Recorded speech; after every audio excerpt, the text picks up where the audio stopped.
We are going to be live in a moment.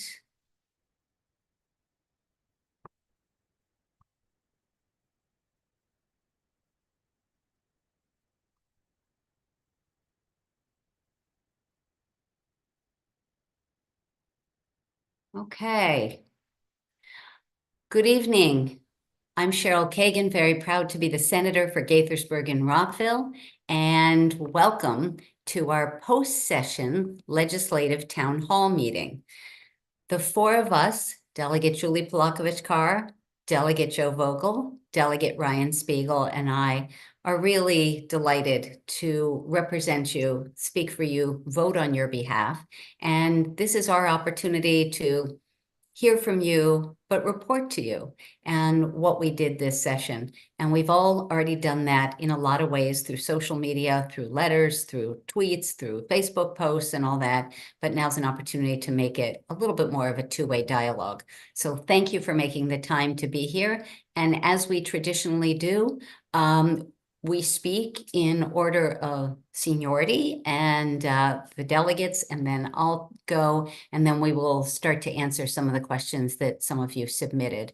If there's time, we may take some questions from live audience members, or we prefer to put them in the chat. That might be easier as well. So with that, let's start off with Delegate Julie Polakovich-Carr. She's amazing, and I'm going to spotlight her now. She is the chair of the Montgomery County delegation. She is on the House Ways and Means Committee and has done an extraordinary job on education, elections, taxes, and many other issues. So, Delegate, go ahead, you can begin. Thank you, Senator, for that very warm introduction. It is great to be with everyone tonight. And I'll say for those of you who had tuned into our town hall early in session in January, I have to say it is much better being with you tonight because unlike then, I do not have food poisoning tonight like I did back in January. So thank you all for your indulgence back then when I did that town hall from my couch. But yeah, great to be with you. There certainly is a lot for the four of us to report out from this last legislative session. I feel like every year I say it was a really productive legislative session, and every year we kind of raise the bar in terms of what that means. This year, we actually sent and passed a record number of bills to the governor, more than 1,000 bills in total. So we're only going to be able to touch on a tiny bit of that. We've got some great questions submitted in advance, and certainly are looking forward to taking questions from you all about your interest areas and what we don't get to cover in our little brief synopses here. So let me first share a graphic with that highlights some of the bills that I worked on this session that are on the governor's desk. A couple of these have already been signed into law. Many more are actually getting signed tomorrow when the governor will be signing many more bills into law. But in all, 13 of the pieces of legislation that I worked on this session passed the General Assembly. Whether that was as a standalone bill, the Senate version passed, or in a couple cases, the bills got amended into other bills. But these policies are on their route to becoming law. And I just want to highlight a few. So first of all, traffic noise. We know that's been a big issue for so many neighborhoods, for so many folks across District 17 and really across the county and the state. And I'm really proud that here in year two, we got the legislation across the finish line that will enable Montgomery County to use a relatively new technology called a noise camera to detect and ticket vehicles that have an illegally modified exhaust system or have souped up their engine. These cars are breaking the law now, but there is new technology that will allow us to automatically detect these vehicles and to send them a ticket. So really excited about that. We already have interest from one of the county council members to actually introduce the local law that would be needed as the next step here in Montgomery County. So, I'm hopeful that maybe a year from now, give or take, we will actually start to see these cameras being deployed throughout Montgomery County. Also on the transportation side, I want to address about pedestrian and bicyclists and just in general roadway safety. This session, Senator Jeff Waldstreicher and I introduced a follow-up bill to our state's Vision Zero law, which sets a goal of no deaths or serious injuries on our roadways by the year 2030. This may sound familiar. I've talked about this before, but Montgomery County and many of our municipalities are actually pursuing this goal. But unfortunately, we haven't quite seen the progress that we wanted to from the state side.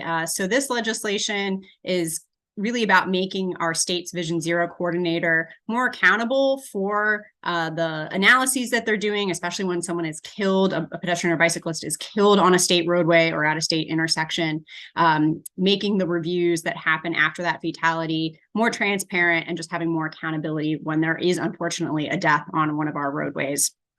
One other bill I'll highlight that Senator Kagan and I worked on together this session is about addressing our kind of chronic shortage of election judges. This is true in our county, but also across the state, where it really is a pretty big feat every year for our local boards of elections to recruit enough people to work these, necessary positions to run our elections. So we took kind of an out-of-the-box approach this year, and making it easier for people who are receiving unemployment insurance from the state to work as an election judge and to not have that held against their unemployment benefits.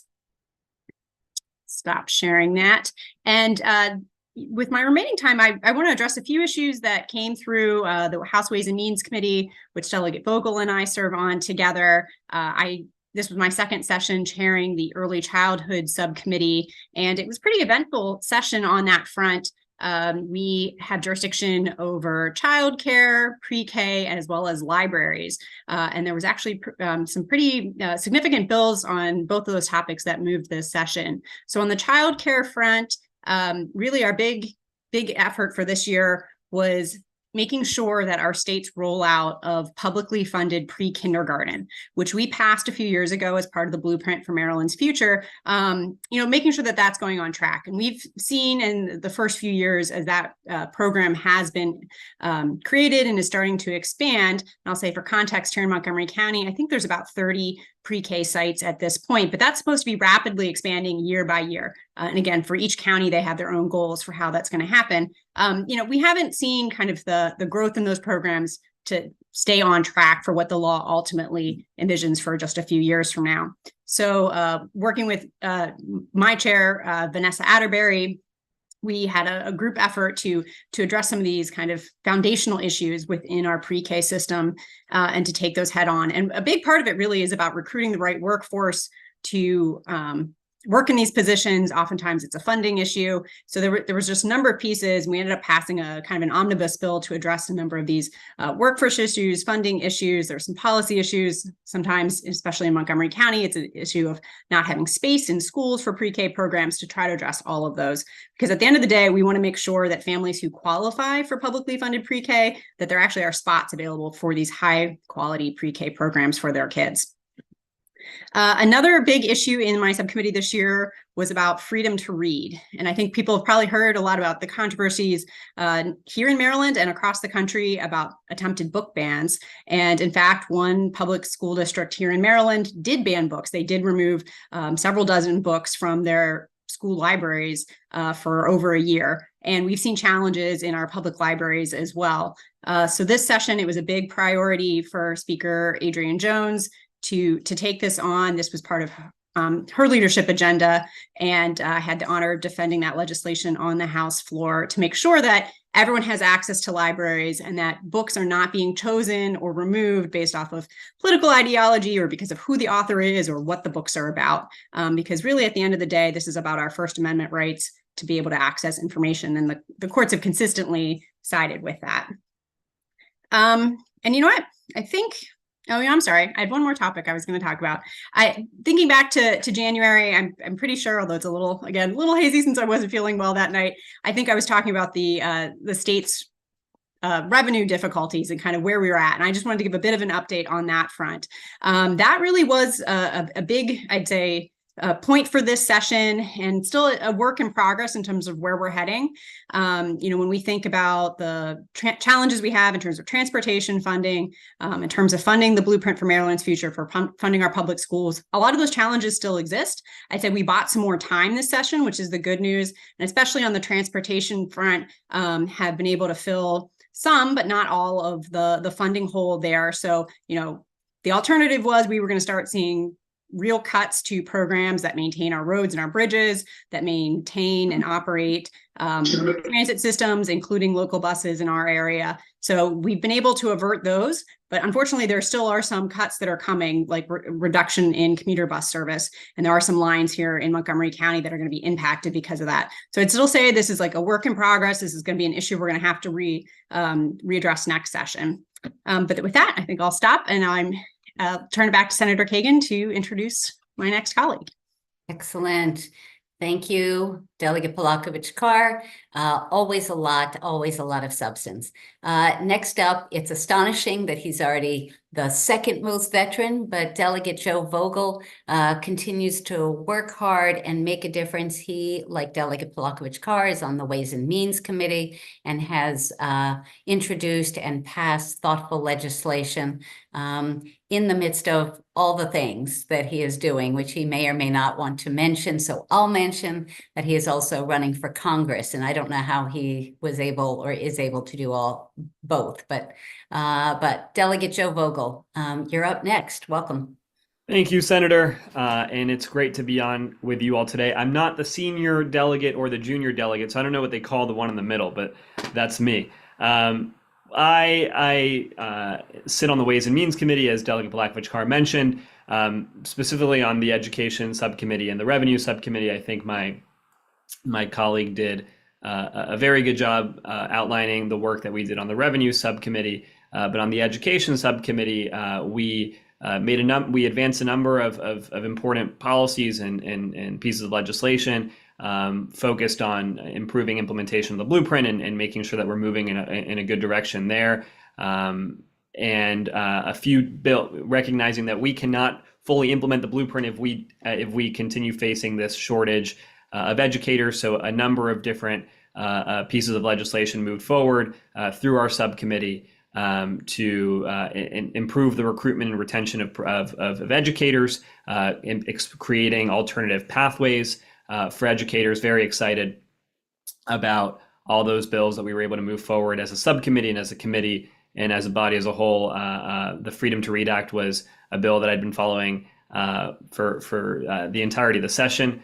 Glad that we were able to move forward on that bill. And in terms of the bills that I sponsored and focused on, one that is actually getting signed tomorrow, which I'm thrilled about, is a bill inspired by a conversation that I had with a constituent here in a nonprofit that's based here in our district, Comfort Cases, which works with children in the foster care system, making sure that they have adequate luggage as they're going from home to home.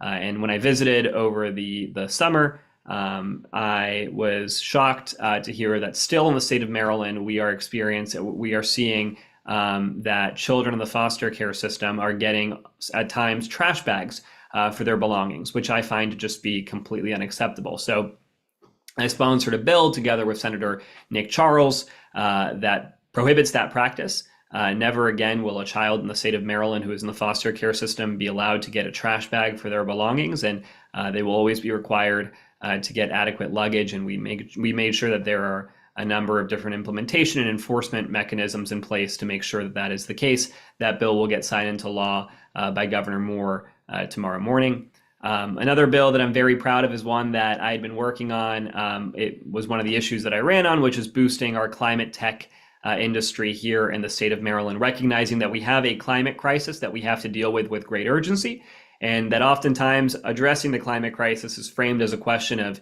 either economic growth, right, or losing economic potential, or addressing the climate crisis. I reject that premise. I think acting on climate can generate economic growth, can create new business, can create new jobs.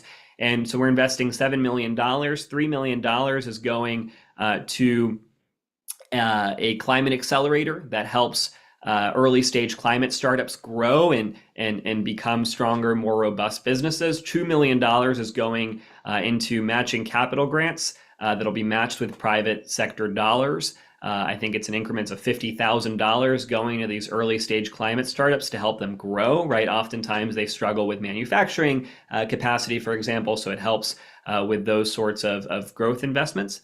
And then an additional $2 million, this is, I think, the coolest piece of it, $2 million to turn academic research ideas into businesses. So it's early seed funding to create that bridge from an idea to a profitable business. Two more bills I'll touch on quickly. One is a bill that I sponsored together with Senator Sarah Alfrith. The Senate version moved, which creates a grant program to fund security improvements at abortion clinics, reproductive health centers across the state, recognizing that we have seen a serious uptick in violence and threats facing reproductive health centers, and recognizing that we have to act urgently to make sure that yes, reproductive health care is a fundamental right in our state, but also that you can access that health care without fearing for your own life or fearing for your own safety. I'll touch on one more bill that didn't move, but I was very hopeful, and I'm hoping that it moves in years to come, which is a ban on mandatory captive audience meetings. I think Liza Smith, who's on here, was testifying on behalf of that bill. Captive audience meetings are the tool of choice right now of union busters. We see them being used across our state right now to attack unionization campaigns, and they are extremely successful. Employers are able to keep their employees in a room during work hours in advance, whether it be an anti-union, a political, or a religious agenda. I believe it's 6 states right now have banned those meetings, and I want us to be the 7th. So we'll have to keep working on that bill. With that, I'll turn it over to the junior colleague from District. All right. Thank you, Joe. Great job. Delegate Ryan Spiegel, I've been bragging about how he hit the ground running in the middle of a term. We all remember and love Delegate Kumar Barve, who I saw today, actually. We go to the same gym. Yes. And Delegate Barve was appointed by the governor to be on the Public Service Commission, and he is just loving life and working his butt off, and still very actively watching what's going on. So there was a successor that was selected by the Democratic Central Committee, and that is Delegate Ryan Spiegel, longtime Gaithersburg City Council member and former president of the Maryland Municipal League. He serves on the House Appropriations Committee. So Ryan, why don't you unmute yourself, and we'd love to hear what session was like for you. Thank you so much for that introduction, Senator. It is great to see so many familiar faces and names here on the Zoom. Happy to have you all here with us this evening. This, of course, was my first session as a member of the General Assembly, and I really want to take a moment to thank my colleagues on the District 17 team for their support, their advice, their mentorship as I worked through my first session. Every session is challenging in its own way. And this being my first session, I've never had to experience being a member of the Assembly in other sessions before, but we certainly experienced several interesting challenges this year. Soon after I was sworn in as a delegate back in July of 2023 and assigned to the Appropriations Committee, as the senator mentioned, Governor Moore had to come out with an announcement that we needed to make some major cutbacks and that we had a pretty significant lack of funds in our budget after years of the state being flush from relief funds from the federal government during the height of the COVID pandemic. And so the federal spigot, so to speak, was being tightened and turned off. And now it was time to face some very significant structural deficits and shortfalls, about $3 billion projected shortfall or deficit in our general fund budget, an operating budget over the next few years, and then another $3 billion shortfall on top of that in our dedicated Central Transportation Trust Fund, which is funded by gasoline tax and some other revenue and is dedicated to roads, bridges, transit projects around the state. On top of that, many of you may have read in the paper that we had an active shooter threat lockdown in the State House complex a few weeks into the session. Fortunately, there was no actual shooter and there were no injuries. We also had in my office my chief of staff my first chief of staff left in the middle of the session because she got an offer she couldn't turn down. It was an amicable departure, but it added some additional strain to our office. We were able to pivot quickly and hire a great new chief of staff who's been really hitting the ground running as well. We also had a lot of difficult legislative and policy issues to tackle, from juvenile justice reform to discussion of the legalization of online gaming and gambling and other issues. And of course, we had the shocking and tragic collapse of the Francis Scott Key Bridge a week or so before the end of the legislative session. And then the session ended on a day that we had a solar eclipse. And I'm trying not to read too much into the fact that my first session in Annapolis ended with much of the continent being plunged into total darkness in the middle of the day. But of course, we are now in the midst of celebrating Passover for those who celebrate. And many of you know the story of the 10 plagues from the book of Exodus. And so we had the solar eclipse bringing darkness. The other day, we had a hailstorm in the middle of the afternoon in District 17. And now I'm reading headlines about a double brood of locusts coming, so I'm trying to stay positive. But all joking aside, for all the challenges that we had, I think we had a lot of really significant and good policy victories over the course of this challenging session. As was mentioned, I serve on the Appropriations Committee, and I really wanted to make sure that I dedicated my first session to learning the budget, delving into the details of the budget and understanding it, even though it was a challenging budget year, because there's really only one constitutionally mandated responsibility of the General Assembly in our state constitution, and that is to pass a balanced budget every year. And we were able to do that after a lot of tough negotiations and good back and forth between the House and the Senate and the administration as well. I also serve on the subcommittee within Appropriations on Public Safety and Administration. That means we have an important oversight role over a number of agencies in state government, including the Office of the Attorney General, the Office of the Comptroller, the Office of State Assessments and Taxation, SDAT, that many of you may know from your property tax bills, and a number of other agencies, including the Department of Corrections. And it's important anytime, but particularly in a tight budget year, to really be providing that oversight and understanding where the money is going, why it's going to certain things, and what are we prioritizing within our agency budgets. I also serve on the Pensions Oversight Committee and was able to do some of that work through that subcommittee as well.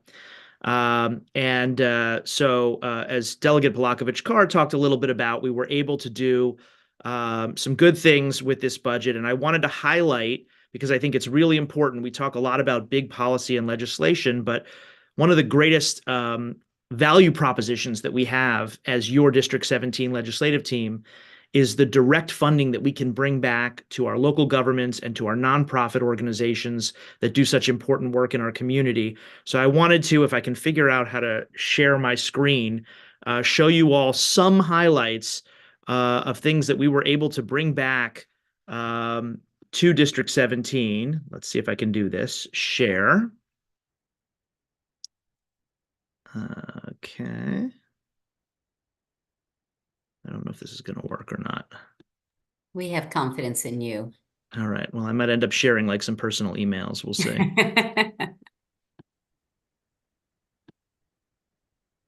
No, that's not going to work. Sorry, I'm having some technical difficulties. So I'm just going to tell you all Yes. about some of these, if that's okay. And I'll have someone in my presentation too. Very good.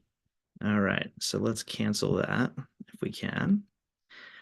Shady Grove Hospital will receive $2.5 million in fiscal year 2025 for a new patient center, and they're slated to get another $3 million in pre-authorized funds for the following year, fiscal year 2026.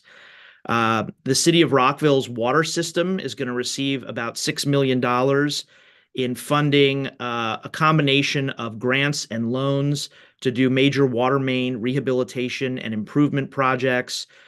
This comes from the Maryland Department of the Environment through its drinking water revolving loan fund. But the fiscal year 2025 capital budget makes it possible to fund that project. Montgomery College's Rockville campus here in District 17 will receive $1 million for its library renovation project. The Gaithersburg Activity Center at Boer Park gets $300,000 to replace its aging gymnasium floor. A beloved nonprofit, Identity Inc., that works with our immigrant youth, is going to receive $1 million for its new community center and offices. The Chinese Culture and Community Services Center, which many of us know as the CCACC, in Gaithersburg, will receive $25,000 for its health center. Walder Park will receive $25,000. David Skull Park in Rockville will get $250,000 for park upgrades. And the nonprofit Every Mind, which is headquartered in Twin Brook, will receive $250,000 for its headquarters as well. And that doesn't include everything because there's a lot of capital funding for school projects. There's also, of course, operating funding that we get for the county as well. So I just wanted to give you all a little flavor of some of the things that we brought back this year. We're very proud to be able to bring those investments back to District 17. And with that, I'll turn it back to you, Senator. Great job, everybody. Thank you. I am going to do my turn now. And I do have a PowerPoint that if you were in the Rockville Democratic Breakfast Club, you might have seen a version of it. I'm going to run through it quickly since the wonderful delegates have covered parts of it. I'm hoping you guys can all see it and that okay.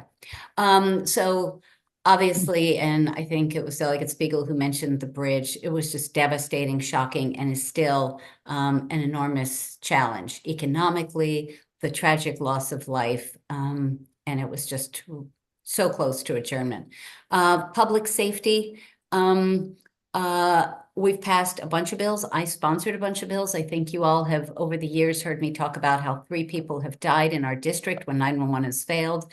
For 4 years, I chaired a statewide next generation 911 commission. We passed, I think, 13 bills, 14 bills, something like that. We passed another one this year that requires telephone CPR training, quarterly training. In Charles County, it turns out that they have more than doubled the lives saved outside of the hospital by making sure that our 911 specialists, the courageous women and men under the headset, were really comfortable with providing excellent CPR. My top priority that I've been working on because of the commission, it is suggested that 25 to 30% or more in Baltimore City, it's about 80% of our 911 calls are not emergencies. And so what do we do about that? And having a statewide 311 is helpful. And so that's what, so we have passed a program to start that with the Department of Information Technology, and that will help 911 stay focused on emergencies. Moving on, elections. I sponsored 11 election bills, I think, this year. There was some interesting politics between the Senate and House, and so a lot of shenanigans that were unfortunate. I did sponsor and pass 2 emergency election bills. Delia Polakovich-Carr was the cross-file sponsor on one of them. She already talked about that one. And then 2 more that were emergency bills. One is to create a thorough process to avoid fake electors, the false slates of fake electors that happened after the Trump campaign in 2020, the Trump election, where they tried just ridiculousness, and that will not be able to happen. The other one that we passed at about 1:45 on the last night was an emergency bill about recounts and making sure that those are updated and managed effectively. That has been important in Montgomery County in our elections for county executive in 2018 and 22. Students' mental health, a lot of young people really struggled. A lot of people struggled during COVID, and so everything from active shooter training drills, that was important. Delegate Jared Solomon and I partnered on that no pretend blood, no sounds of gunshots or bombs, making sure that mental health is taken into account and that parents are notified in advance with the concept of what's happening here. Student telehealth.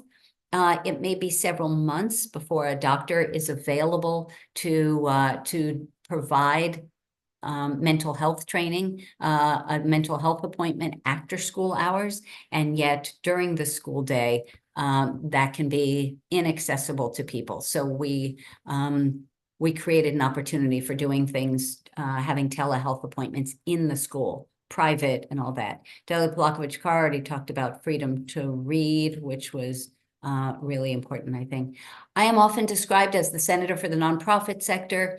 I created several years ago the Maryland Efficient Grant Opportunities. There's a council that's working on how the state government can work with nonprofits better. And so we expanded and continued that, and we are looking to see how we can do even better. Frankly, the Hogan administration and with COVID didn't get as much done as we might have wanted. The Moore Miller administration is pretty jazzed about making sure we are doing big things with this. You all have heard me talk about gas price gouging or gas price clarity over the years, where you pull into a gas station and you see the price that you think you're going to pay, and it turns out that's the cash price, when more than 90% of us pay with debit or credit. And this year, after passing local legislation in Montgomery County, Prince George's County, Howard County, and we got it started in Baltimore City. Baltimore County was talking about it, Charles County, Frederick, blah, blah, blah. The gas station lobbyist said, okay, uncle, we don't want a patchwork quilt of different laws in different counties.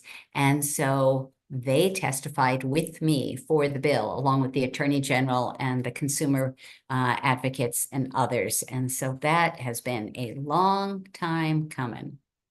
Climate crisis, I'm vice chair of the committee that deals with environmental issues. We dealt with everything from watershed to clean water justice, the Empower Act. Delegate Vogel already talked about his green technology grant. There are a number of issues, consumer choice and stuff. Speaking of choice, we definitely need to continue to keep Maryland at the forefront of protecting women's reproductive rights. And on the ballot this November is going to be a ballot measure. Make sure you vote your whole ballot in November, including the ballot questions, because we are looking to put abortion access in the Maryland Constitution. We also passed a bill safeguarding our clinics. Gun control, Maryland is pretty good at staying at the forefront, and there's always more to do to make sure that we keep our students, our communities safe. Equity, trans rights, LGBTQ, affirming the federal ERA. I'm trying to run through this pretty fast here. Home healthcare workers, making sure that they can't be called contractual employees anymore, and making sure that they get the wages and benefits, and continuing to support our historic Black colleges and universities, or HBCUs. Hold on one second. Moving on from there. Hate and bigotry. We have all seen the shocking rise in anti-Semitism, racism, anti-Asian hate, transphobia, Islamophobia. I mean, it's just horrible. And Delegate Vogel and I worked on a bill to make sure that graffiti, hate-filled graffiti, is removed right away. There were a number of other issues. And the commission, the anti-hate commission that Delegate Vogel created, we strengthened, amplified, and made it possible for people who have hate speech to not be able to serve on boards and commissions. Access to health care is something we've all continued to work on. All that, assisting parents. Hold on a second, I've now. Death with dignity, end of life options. right to die, whatever you call it. I am a passionate supporter. All three of the delegates, I believe I speak for all three of you. We all strongly support. For me, it's being pro-choice. It's my body, just as whether and when to bear children. There needs to be thoughtful processes and lots of guardrails, but I believe we must have that. Several years ago, the House passed it. It died in the Senate by one vote, and it was a tie vote. He didn't vote and failed on a tie, which is just dreadful. Unfortunately, we couldn't even get it out of committee this year. And so the House didn't take their time to move on it. And we can talk about that. A number of you had questions on that, and we can get to that. One of the really interesting issues, I was the Senate floor leader on some other after-death options. Because of COVID and because of different religious organizations changing attitudes towards cremation, the percentage of cremation has skyrocketed, and it is at 50% and increasing. And I don't know whether that surprises you all, but it's sure surprised me. The problem is that the emissions from burning our bodies is bad. It's bad for the environment. And so there are cleaner, greener ways of dealing with our loved ones. And one of them is water, and one of them is soil. And we passed legislation that I'm pretty jazzed about, that is about a greener way of disposing of our remains. Very quickly, Governor Moore, Lieutenant Governor Aruna Miller had a number of priorities that we moved forward. Housing, economic opportunity, juvenile justice, the budget, and Ryan already talked about that. We've already talked about the amount of money. This is similar probably to what Delegate Spiegel might have shared if his computer were cooperating. This is some of what he's already talked about. And specifically in District 17, these are some of the organizations that he has already mentioned. My committee has by far the heaviest load. If you look at those numbers in the entire General Assembly, 4 Senate committees and 6 House committees, we had by far more bills than any others. And so some good bills died just because of bandwidth. You can vote right now. We are in the midst of the primary. If you have a mail-in ballot, make sure that you don't lose it. Make sure that you drop it off at a drop-off box or at post office, postage paid, thanks to Delegate Palakovich Carr and me. There is also early voting that starts a week from tomorrow, May 2nd. Through May 9th, 7 a.m. to 8 p.m. You can go anywhere in the county. It does not have to be any particular place near you, whatever's easy. And then obviously Election Day, May 14th, 7 a.m. to 8 p.m. It is too late now for a new person to register, but in Maryland, you can register in person and affiliate and vote a partisan full ballot in a primary. So during early voting and on Election Day, if you have someone you know who's not yet registered, encourage them to do so. We have legislative scholarships. Make sure that people go to my website and check those out. We give away tens of thousands of dollars to undergraduate and graduate students. So please make sure you check those out and spread the word. I want to give a shout out to my staff. Justin Butler and Rachel Robin are here. I don't know whether some of my interns are also here, but my website has a new constituent portal, and several people have already worked with it and found it to be very user-friendly. So if you've got a problem, an opinion, an issue, a suggestion, anything, it's a great way to communicate with our office. Nearing the end here, I recently strongly endorsed Congressman David Trone to be our next U.S. Senator. Happy to chat about that if anyone has questions, but there is a video on my YouTube channel where I explained my reasonings, and I urge you to consider that. My podcast starting tomorrow at 10 a.m. every day for 8 days. I have a Kibitzing with Kagan episode featuring one of the candidates for the 6th Congressional District. So if you live in Gaithersburg, Germantown, beyond, or Western Maryland, check those out so that you feel like you are well informed about Joe Vogel and the 7 other candidates with whom I chatted all over social media. And with that, that is going to end my presentation. And now I know we have some questions, and I think we're gonna start. Hold on, too many different questions. So let's start with Death with Dignity, because there were a number of you who asked about that. Before I do that, I just want to acknowledge the elected officials in the room. We have Mayor Judd Ashman from Gaithersburg, our good friend and ally on all things. We also have Council Member Jamil Hernandez. And then from Rockville, we have Council Member Adam Van Grack and Council Member Barry Jackson. Thank you all for being here. Also, municipal representatives, Acting Rockville City Manager Craig Simino, and Linda Moran is here, who helps with legislative stuff. David Naiman, from the chair of our Montgomery County Board of Elections, is in the room. Former Gaithersburg City Council member and wonderful Democratic activist Dolly Kildee is in the room. And from the Democratic Central Committee, I saw Jason Spiegel, who works so hard, who's so great, Jennifer Hosey, Jovi Lopez, Lisa Smith. And so I hope I didn't miss anyone. And I have to give a shout out to Maria Roberts from the Asbury Democratic Club, who works so hard to keep our Asbury residents active. So thank you all. So I'm going to toss it to the delegates on Death with Dignity, Right to Die, End of Life options. So do one of you want to pop in and start us off on that? Julie?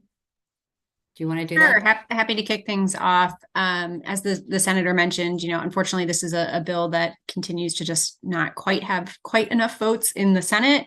I think the House was ready to move the bill again this year. We passed it in the 2020 session, and I had voted for it then.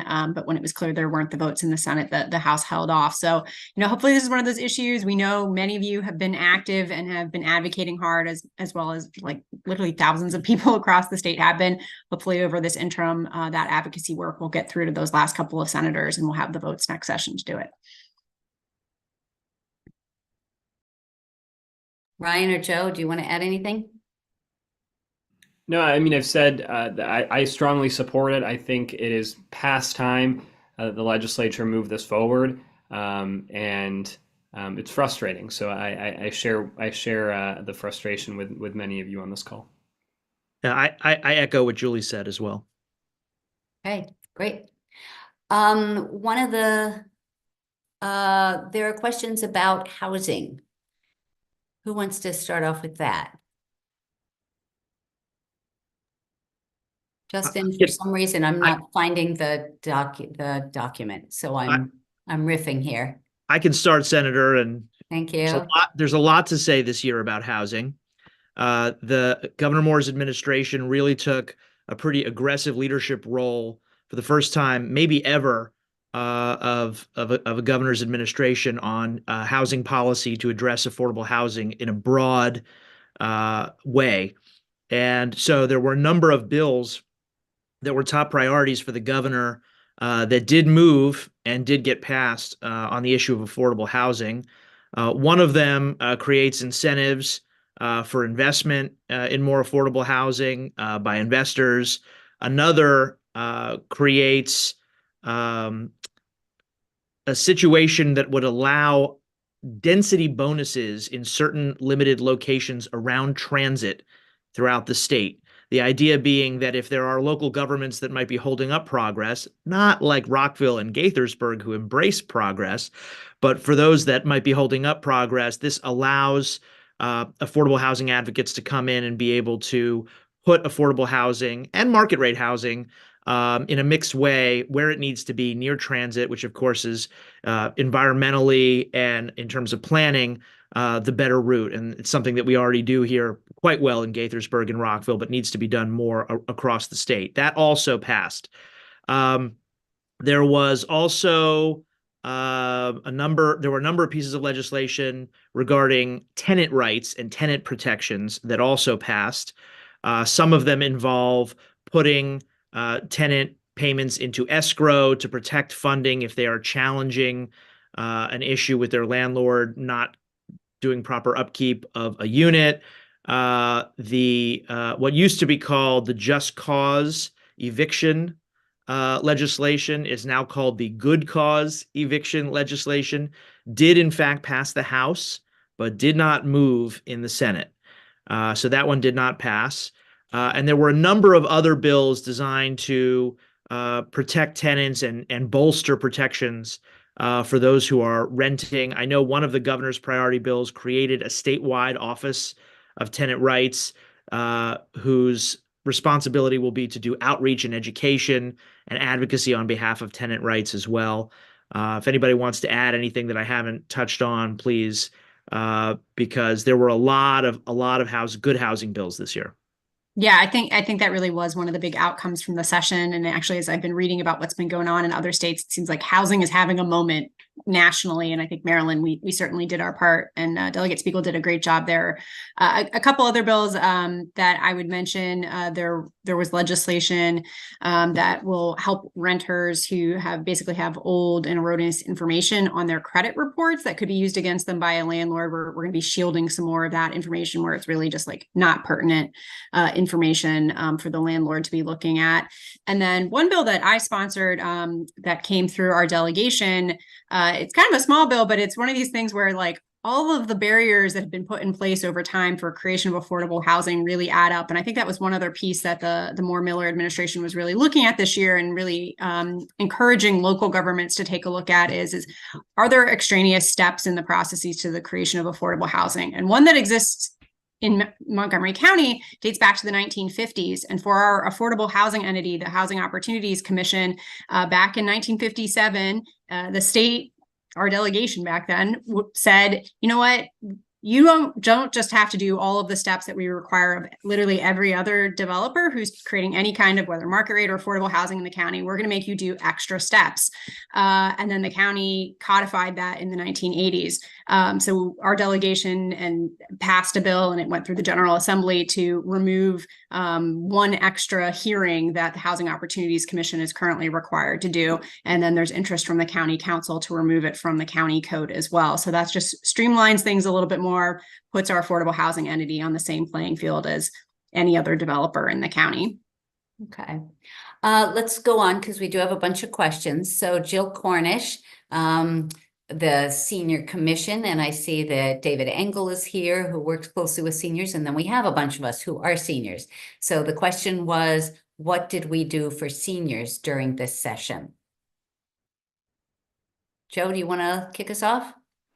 Sure. I wish I could say this bill passed, but I did sponsor a bill to expand the senior tax credit. Senator Don Guile led on that bill, but I cross-filed it on the House side.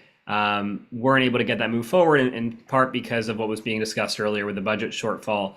But recognizing that, whether it's that or tax credits for caregivers in particular, we have to do something to alleviate the financial burden that so many seniors in our community are facing. So I remain committed to that and hope that one of these bills moves forward in years to come. Good. So Sushil Burla asked about election legislation, what we did and what the outcome is. And I'll start with that since I do so much on election stuff. So one of the key issues that we really were optimistic might move is special elections. And the Senate passed it. We thought there was a compromise that had been worked out between the Senate and House. The Senate president blessed it, which often means that things will move. And yet, for some reason, it did not move out of the House committee. And that was disappointing. That would have been a constitutional amendment that we would have passed, that would have been on the ballot this year that I think would have passed. Poll data, Justin or Rachel, if you remember off the top of your head, it's something like 86% of Marylanders support having their legislators elected rather than selected. And while we love having Ryan Spiegel as a colleague, at some point, the voters should be choosing the candidates. And so So that did not move forward this year. My bill was much stronger, but we watered it down, frankly, because we were told that this was the compromise version. And so it was very disappointing that it didn't move. Another bill that I'll just mention briefly, you may have heard me over the years talk about ballot access. And yesterday was the deadline for people who are unaffiliated to change parties. And a lot of people aren't focused on elections yet. And so they don't do that. And they don't go and fill out the forms or go online to take care of that. And so when they show up during a primary, they are given a ballot for school board. And that's it. They can't even vote for the nonpartisan judges. And I think that's bananas. Unaffiliated voters are the fastest growing party in air quotes in Maryland, and they are going to overtake Republicans statewide imminently. And I think it's really disappointing that we haven't been able to welcome them a little more vigorously, a little more warmly, and let them re-affiliate, re-register, affiliate during early voting. So I got it out of committee. It did not move off the floor. The sentiment just wasn't there, but we're going to continue to work on it. So moving on. The next question, Ellie, our good friend Ellie Shaw-Belblidia, who's a remarkable leader, a Democratic leader. Thank you, Ellie, for all you do. Can you summarize the legislation on juvenile justice and your reaction to it? Who wants to start with that? Start on that one.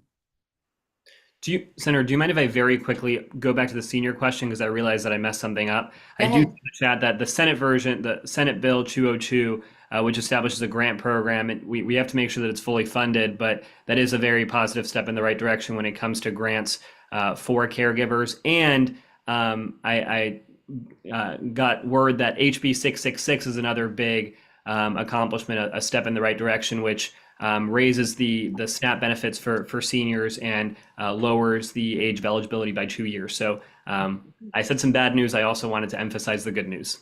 Thank you, Joe. Delegate Spiegel put in the chat the reminder. So there was an effort that I had to pass legislation protecting our election officials, because the number of threats is terrifying and is causing a lot of our election officials to resign, retire, move away, and that is not helpful to our democracy. So Governor Moore stole one of my bills, which I was delighted to have him steal, and it is already signed into law. It was an emergency bill to make sure that it went into effect right away for the primaries. And we also expanded it in my committee. So it's not just election judges, it's election workers, it's anyone canvassing, picking up the ballots from the ballot box, kind of anyone who is associated with elections. Don't mess with them. Okay, Ellie's question. Juvenile justice. Who wants to start on that one? None of us are on that committee, Ellie, and so I'm not sure that any of the four of us are super expert at it. Do any of you want to take a hack at it? I will try to just sort of explain what happened, the basics of it. This was an effort that was driven by leadership in the House and Senate. The reform bill that ultimately got passed was a bill that was introduced by the chair of the Judicial Proceedings Committee and the Judiciary Committee in the House. So it was the chairs of the two big judiciary committees. And as I understand it, it included a number of tweaks to the reform that had been passed a couple of years ago to give some more tools to states' attorneys and to other folks in the criminal justice system to deal with whether it was a perceived or an actual increase in crime by younger teens. That's a matter of debate, but there's been some strong public sentiment of the need for that. And it was important to balance the giving of those new tools with accountability and with protections of rights for younger teens as well. So it included a lot of requirements and funding for diversionary programs and ways to encourage our juvenile justice system to direct juvenile offenders to those diversionary programs when appropriate. And if you want to learn more about it, my last week's episode of Kibitzing with Kagan was with the Secretary of Juvenile Services, and he is a nationally known expert. It's really worth watching. He's pretty extraordinary. The next question came from Michael Dennis. I'm going to take this one. What is the status of MTA Route 201 between Gaithersburg and BWI?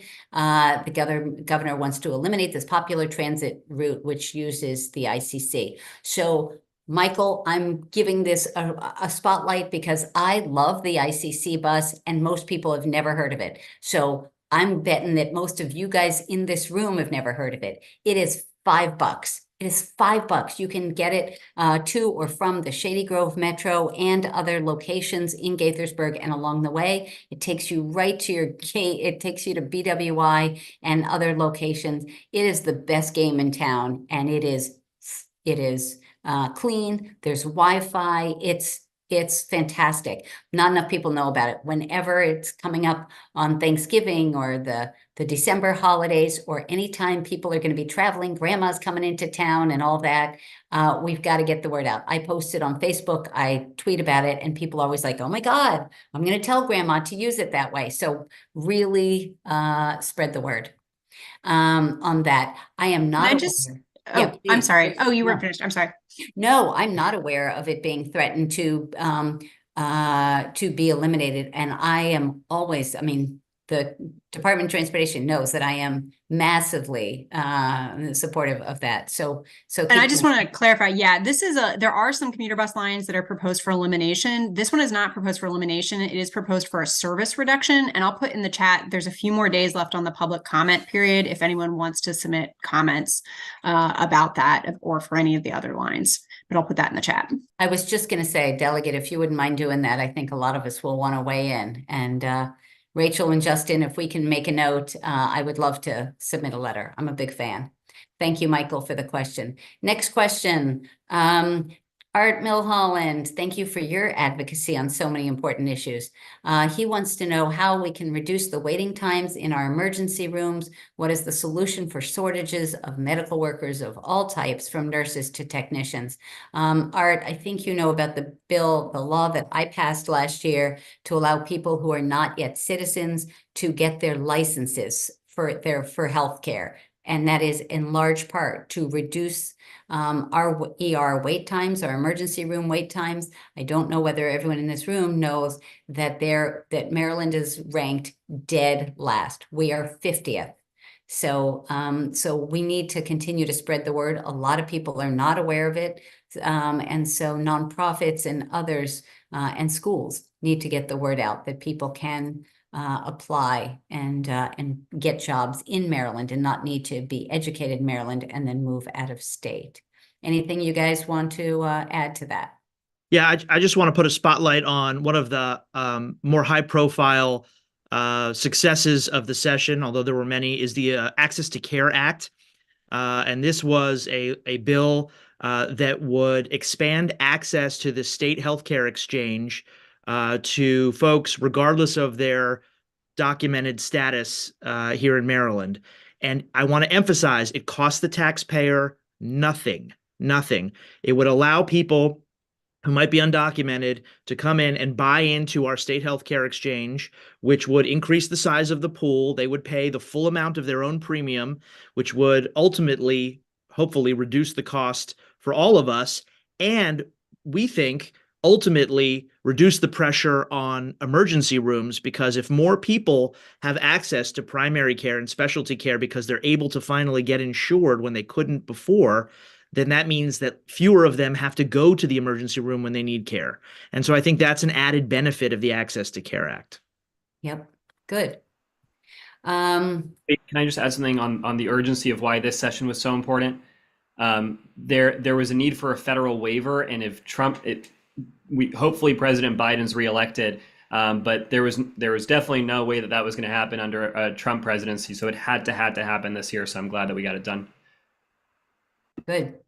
Alexandra Bell had a great question who wanted to know, how do we work with community groups when we're not in session, so for the rest of the year, to help us craft legislation? Maybe each of us can speak briefly, and we're going to start the wrapping up. There are more questions, but we don't expect you to stay on all night here. So do you want to go down the line or go in reverse order? Let's do Julie, Joe, Ryan, and then I'll go. Yep. During the interim, please reach out. Our offices all continue to operate, albeit with reduced staffing. So if you ever have things you're thinking about for potential legislation, shoot me an email. Also just happy to chat with people, grab coffee at Dawson's or wherever. So just don't hesitate, reach out. Right. Joe? Same here. I think the interim is a really important time to get to understand some of these challenges and then turn them into some policy solutions. As I was talking about the foster care luggage bill, that started with a visit to a nonprofit. So if you have an idea, reach out to me. If you have any sort of nonprofit or community organization that you want me to visit, send me a note. Excellent. Ryan, delegate speaker. Yeah, I'll just say we spend a lot of the time during the interim in the district, going to events, taking tours of facilities, being out and about in the community, and that presents us with a great opportunity to network with folks who work for or volunteer with different nonprofits, to talk to us about what your priorities are. So yes, we can schedule a one-on-one meeting with you, but we're also just sort of organically out and about in the community. Invite us to your community events. It does not have to be a formal meeting about legislation where we can exchange ideas. Good point. And I assume that everybody knows about the Gaithersburg Book Festival, that Rockville's hometown holidays are coming up, and there's much more. Each of us put out a lot of information in our post-session communications. I think it was Delegate Spiegel who was particularly focused on the funding that we've gotten for many area nonprofits. Linda Moran, and I understand the mayor is here now. The Rockville mayor has joined us, Monique Ashton. Thank you, Madam Mayor.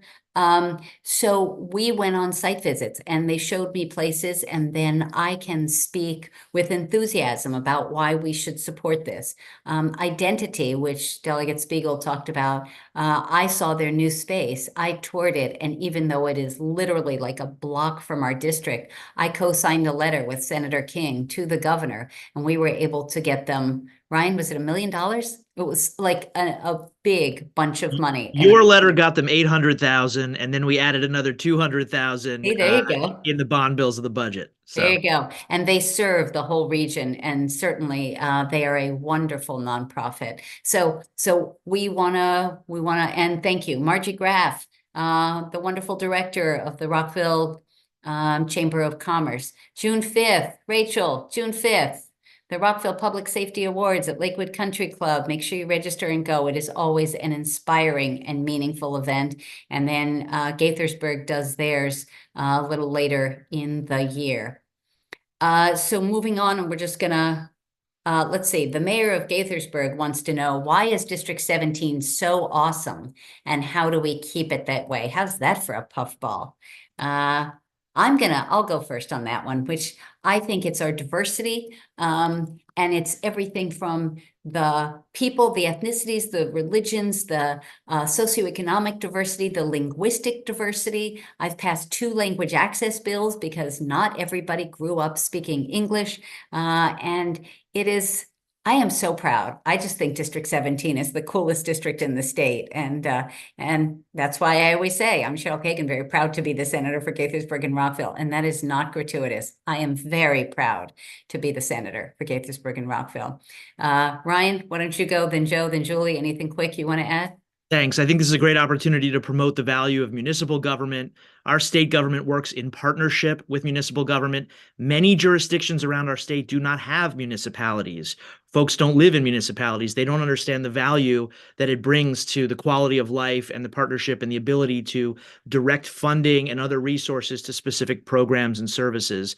And as a former president of the statewide Maryland Municipal League and a longtime former municipal official here in District 17, I think that's a big piece, not the only thing, but a big piece of what makes us such a great district.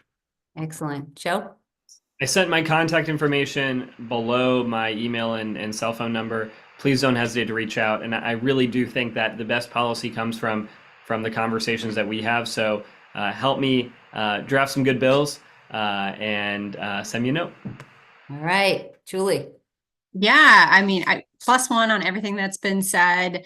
I think really one of the great things about our district is just how engaged our residents are. And I think also just because we're such a small, compact district, like I feel like we get to know who we represent, our residents get to know us, and we just really appreciate those relationships.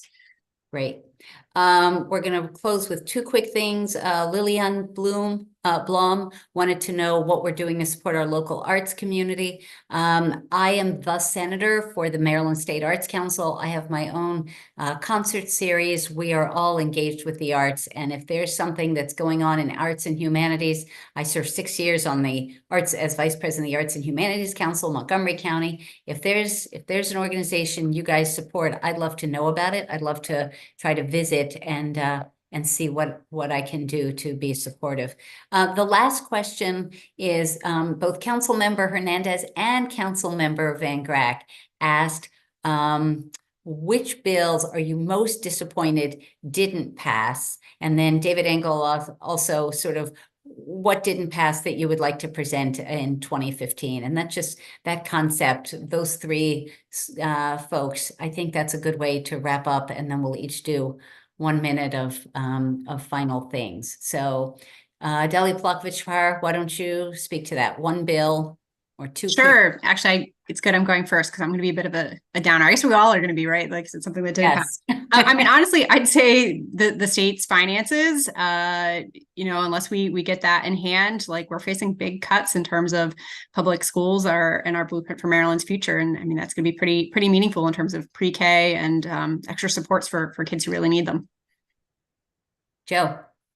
There was a bill that we got close on, which is addressing access to Narcan and naloxone for students.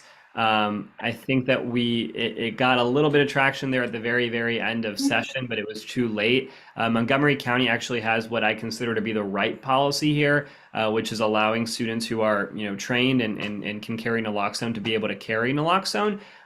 And to be able to administer it under Good Samaritan laws. In other parts of the state, you do not have those kinds of rights and protections. So a student in another county could hypothetically get in trouble for carrying naloxone. So that's an important one. And then again, the captive audience meeting ban, I think got some good momentum as well. The Teamsters made posters for it that said "Protect Maryland Workers." That's how you know it's a good bill. There you go. Delegate Spiegel, how about you? My very first bill that I introduced was to establish a pilot program around the state to expand financial empowerment programs modeled off of what was successfully done in the city of Gaithersburg to provide folks with free financial coaching, which helps particularly vulnerable communities increase their credit, reduce their debt. It has a lot of great ripple effects throughout the community and the economy. It did not move this year, but it had a great hearing. And the silver lining is that this is one of the nice things about being on the Appropriations Committee and the subcommittee that oversees the comptroller's budget. Did find a few $100,000 extra to put in the comptroller's budget, and my hope is that her team will use that money to start to build out that pilot program through her offices, and she has 11 regional offices around the state. So even though it wasn't legislation, the program may still end up happening. So that's good news. Good for you. That's great. That's impressive. So I have two that are public safety, one related to hacking 911. I just don't understand why we can't get that one through. And the other is a bill that I call Freedom to Serve, and it allows honorably discharged veterans, people who have put their lives on the line for our country. If they want to serve the community as police officers, they are currently forbidden if they are not yet American citizens.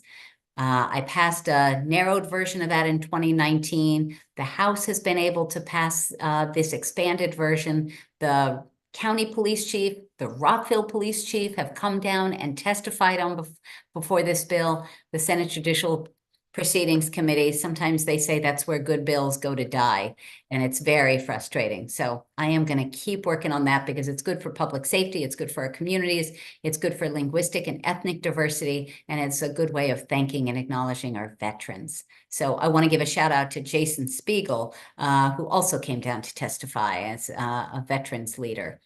So with that, let's do 1 minute each, wrap up comments. Delegate Spiegel, why don't we start with the newbie, go in reverse order? I just want to say thank you all for the opportunity to serve you. While it's true that I went through the selection process and not yet an election process for this position, I'm glad to know that I have stood before the voters of both Rockville and Gaithersburg many times, and hope that you all know me and know that you can always approach me if you have any concerns.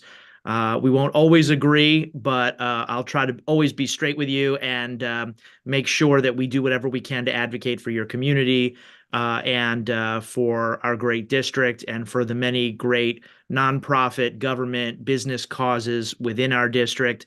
I think the big headline grabbing legislation that we're able to pass is super important because it helps so many people around the state. But I think oftentimes it's just the constituent service interaction, the ability to deliver something concrete for your street, your neighborhood, your business that we can help you with. So please reach out to us, because if we're not the right people to do it, we may know the right people to get it done. And I think that's a really important part of our job. So thank you all very much. Thank you. Great job, Delegate Spiegel. Delia Vogel. Well, thank you all so much for joining. You could be doing literally anything on your Wednesday evening, and you've decided to join us, which is, what I think makes this district and representing this district so special is I recognize so many of the faces on here, not just because you jump on our Zooms twice a year, but because you really are engaged during the legislative session. I see many of you in Annapolis very often. And outside the legislative session, I see many of you involved in our community. And, while it's the four of us that go to Annapolis for 3 months of the year, I really think this is a team effort. Like Ryan said, with our municipalities, our municipal leaders, with our MCDCC leaders, with our county leaders, but also team effort with all the nonprofit leaders and community leaders, and each and every one of you. We can't get this done without collaboration, and you all make that very, very easy. So thank you very much. Thank you. Good job. Delia Polakovich-Carr. I'll just echo my thanks. We're so appreciative of all of you being here, for your ongoing engagement. Again, just don't ever hesitate to reach out if there's anything that we can do to be helpful. And I'll just, put a plug in again, legislative scholarships. If you know anyone of any age, doesn't necessarily have to be a young person who's going to school, this is the time that they should be reaching out to us to find out about our applications. Yes, thank you. I'll start with that. Thank you, Delia Polakovich-Carr. The FAFSA, the financial aid form, there have been problems at the federal level. That does not slow down, or that doesn't mean that we're not doing the work here. So the deadlines have all been pushed back, but we still have the money. So make sure that the FAFSA forms get completed as possible for scholarships. But anyway, several of you have come down to visit us during session. I think I can speak for my colleagues, which is it's so great to have people from home when we're in Annapolis and away from home. So please consider coming to visit, to advocate, or just to observe. It's fascinating, and it's your government at work. This town hall is being live streamed on YouTube. It will be available. I will post it, tweet it, share it. You should feel free to do the same if you have friends or colleagues who might be interested and who couldn't join on. Make another pitch to have you subscribe to my Kibitzing with Kagan podcast. We put a lot of time into it, and they really are quite good. Pick any one of, I think, about 200 episodes now, and they are really interesting. And the last thing I just want to say again, vote. The Democratic and Republican primaries on May 14th are so important. And whether you are in the 6th Congressional District or it's the Board of Education, people just have to get in the habit of always voting. And then before we say goodbye, if those who are able would turn on their cameras, if you're not on camera, we should take a quick picture. And so thank you for that suggestion. And Jill, Susan, David, Jennifer, Joanne, blah, blah. Okay, look in your camera, smile. All right, we all look fabulous. All right, we appreciate you all. Thank you very much. Take care, stay safe, and we'll look forward to seeing you and hearing from you again soon. Bye.